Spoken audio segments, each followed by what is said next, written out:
잠소망의 새 아침이 밝았습니다. 2024년 4월 8일 월요일 새벽기도회를 시작하도록 하겠습니다. 다 같이 찬송가 211장을 찬양하시겠습니다.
하나님께서 오늘 저희들에게 주신 말씀은 신명기 23장 19절에서 24장 9절 말씀입니다.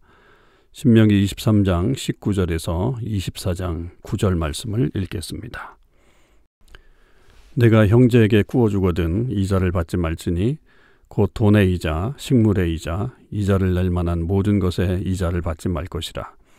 타국인에게 내가 구워주면 이자를 받아도 되거니와 내 형제에게 구워주거든 이자를 받지 말라. 그리하면 내 하나님 여호와께서 내가 들어가서 차지할 땅에서 내 손으로 하는 범사에 복을 내리시리라. 내 하나님 여호와께 서원하거든 갚기를 더디하지 말라. 내 하나님 여호와께서 반드시 그것을 내게 요구하시리니 더디면 그것이 내게 죄가 될 것이라. 내가 서원하지 아니하였으면 무죄하리라. 그러나 내 입으로 말한 것은 그대로 실행하도록 유의하라. 무릇 자원한 예물은 내 하나님 여호와께 내가 서원하여 입으로 언약한 대로 행할지니라. 내 이웃의 포도원에 들어갈 때에는 마음대로 그 포도를 배불리 먹어도 되느니라. 그러나 그릇에 담지는 말 것이요 내 이웃의 곡식밭에 들어갈 때에는 내가 손으로 그 이삭을 따도 되느니라. 그러나 내 이웃의 곡식밭에 낫을 대지는 말지니라. 사람이 아내를 맞이하여 데려온 후에 그에게 수치되는 일이 있음을 발견하고 그를 기뻐하지 아니하면 이혼 증서를 써서 그의 손에 주고 그를 자기 집에서 내보낼 것이요 그 여자는 그의 집에서 나가서 다른 사람의 아내가 되려니와 그의 둘째 남편도 그를 미워하여 이혼 증서를 써서 그의 손에 주고 그를 자기 집에서 내보냈거나 또는 그를 아내로 맞이한 둘째 남편이 죽었다 하자. 그 여자는 이미 몸을 더럽혔은 즉 그를 내보낸 전 남편이 그를 다시 아내로 맞이하지 말지니 이 일은 여호와 앞에 가증한 것이라. 너는 네 하나님 여호와께서 내게 기업으로 주시는 땅을 범죄하게 하지 말지니라. 사람이 새로이 아내를 맞이하였으면 그를 군대로 내보내지 말 것이요 아무 직무도 그에게 맡기지 말 것이며 그는 1년 동안 한가하게 집에 있으면서 그가 맞이한 아내를 즐겁게 할지니라. 사람이 맷돌이나 그 윗짝을 전당 잡지 말지니 이는 그 생명을 전당 잡음이니라. 사람이 자기 형제 곧 이스라엘 자손 중 한 사람을 유인하여 종으로 삼거나 판 것이 발견되면 그 유인한 자를 죽일지니 이같이 하여 너희 중에서 악을 제할지니라. 너는 나병에 대하여 삼가서 레위 사삼 제사장들이 너에게 가르치는 대로 내가 힘써 다 지켜 행하되 너희는 내가 그들에게 명령한 대로 지켜 행하라. 너희는 애굽에서 나오는 길에서 네 하나님 여호와께서 미리암에게 행하신 일을 기억할지니라. 아멘. 오늘도 이 새벽기도에 동참하는 우리 모든 참소망의 식구들과 또 하나님의 백성들을 위해 주님의 크신 은혜와 사랑이 충만하기를 주님의 이름으로 축원을 드립니다. 오늘 우리가 묵상하는 신명기 23장 19절에서 24장 9절은 다양한 규정들이 함께 모여있는 집합체라고 할 수가 있겠습니다. 여기서는 형제에게 이자를 부과하는 행위를 금지하고 있죠. 왜냐하면 그가 생존을 위해서 돈을 빌리는 것이기 때문입니다. 그런데 이제 여기에서 특별한 것은 타국인에게 이자를 받는 행위는 금지하지 않고 있다라고 하는 것도 좀 특별한 부분이라고 볼 수 있죠. 또한 이 본문에서는 서원의 엄중함에 대해서도 언급하고 있는데 이것은 종교적인 그런 영역이라고 말할 수 있겠습니다. 또 23장 마지막에는 먹을 것이 없는 자 또는 이 나그네의 생존 권리를 보여주고 그 생존 권리가 있지만 동시에 그들의 그 권리는 그릇이나 낫을 사용해서는 안 된다. 이렇게 제한하고 있는 면들도 또 보이고 있죠. 또 24장에 가서는 이제 이혼에 대한 문제를 다루고 있고요. 또 새신랑이 1년 동안 군대 징집에서 면제되는 것들 그리고 전당물에 대한 제한함으로써 이 약자를 보호하려고 하는 그런 모습들이 이 본문에서 다루어지고 있습니다. 이 본문을 그래서 크게 보면 한 세 가지로 요약을 할 수가 있겠어요. 하나는 약자 중심의 하나님의 말씀이다. 이렇게 말할 수가 있겠습니다. 그러니까 이 건강한 공동체가 이루어지려면 결국 약자를 중심으로 이 모든 것이 돌아가야 건강한 공동체를 이룰 수가 있겠죠. 왜냐하면 그 사람들이 인간적인 삶을 보장받아야 하기 때문입니다. 그러니까 이 하나님의 공동체는 이 약자를 보호하는 것을 굉장히 중요한 것으로 봐야 되고 하나님께서 그것을 매우 강조하고 있는 것을 볼 수 있습니다. 그러니까 이자에 대한 금지가 여기서 나타나잖아요. 그래서 이 이자 금지는 결국 어디서부터 오는 거냐면 이 하나님의 백성의 모든 소유라고 하는 것은 결국 하나님의 선물이다.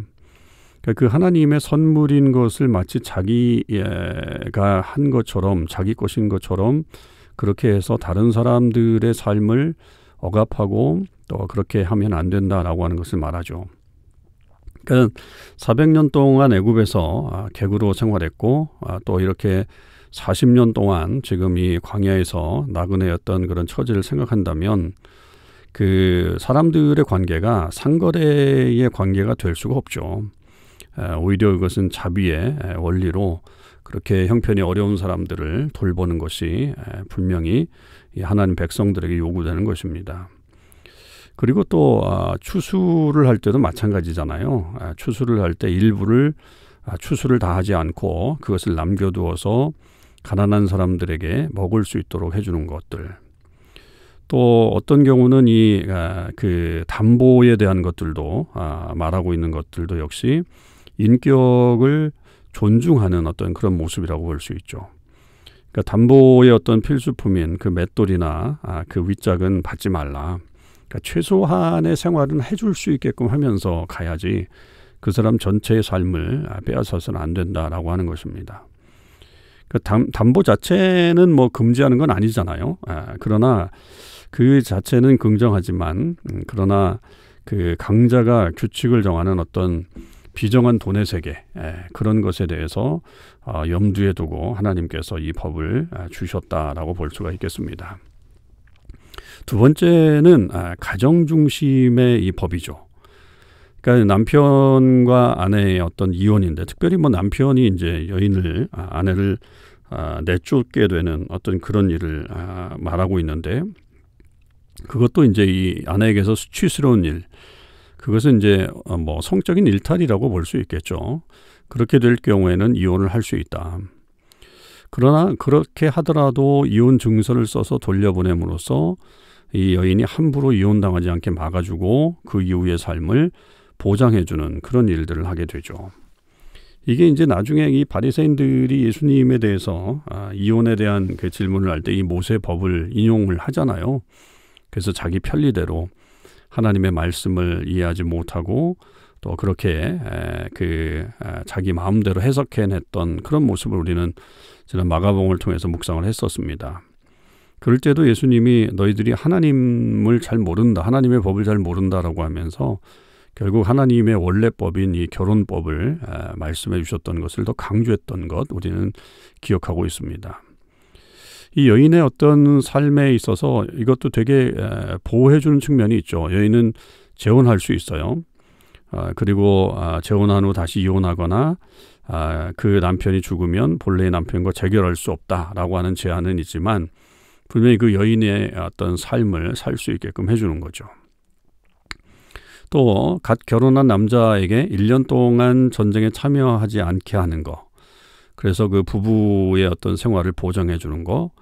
그런 것들은 이 가정을 굉장히 보호하고 또한 현실적인 문제까지 고려하고 있는 하나님의 어떤 이 사랑의 법, 또 우리를 배려하시는 그런 법이라고 볼 수가 있겠습니다.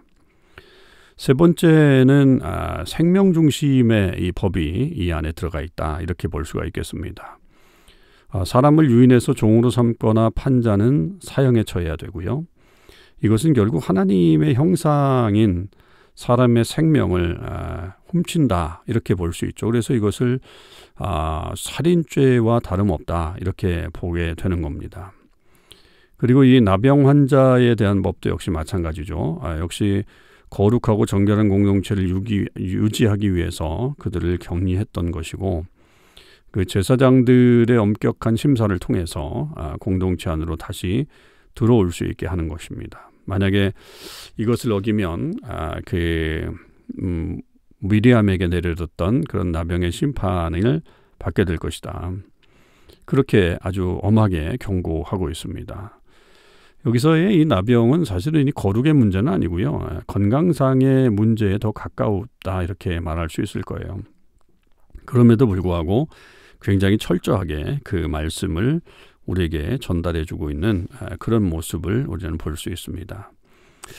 결국 이런 법들이 다양한 어떤 그 일상생활에서의 우리 하나님의 사람들의 삶에 대해서 말하고 있는 것인데 이것이 결국 사랑의 법칙이죠. 그리고 또 약자를 위한 법칙이고 무엇보다도 생명을 살리기 위한 그런 법이라고 하는 것을 우리는 기억해야 됩니다. 그러니까 사람들을 옥죄는 그런 법이긴 하지만 그런 것들이 그냥 우리를 못 살게 구는 법이 아니라 결국 그런 것을 통해서 그런 엄격한 것을 통해서 힘들고 어려운 사람들 그리고 또 가정을 살리고 생명을 살리는 이런 일들을 해야 된다라고 하는 것을 말하고 있습니다.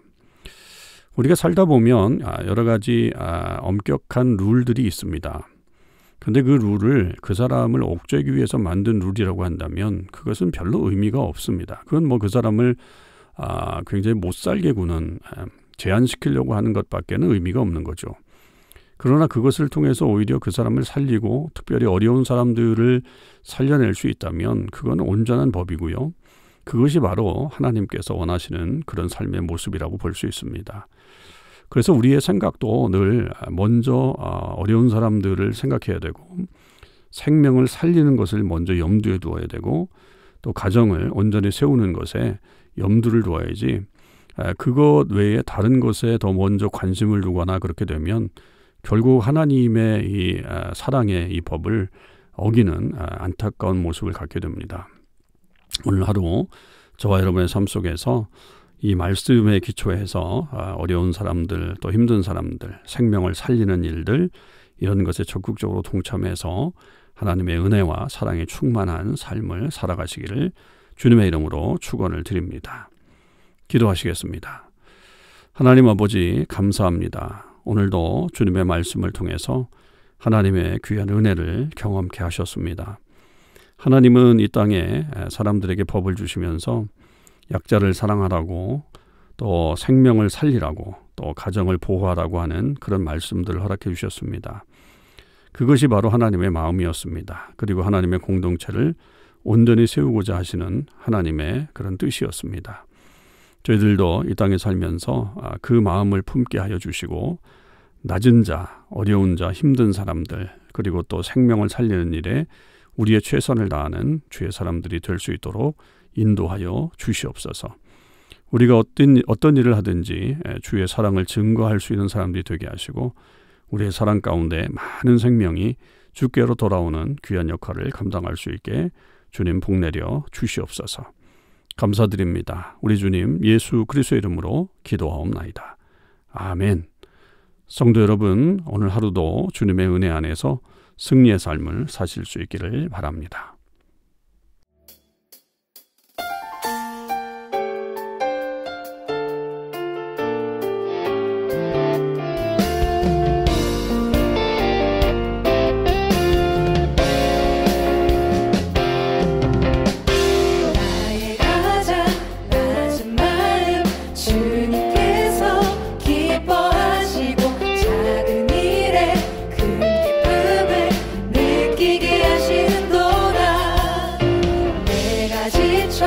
무력할 때 주님 내게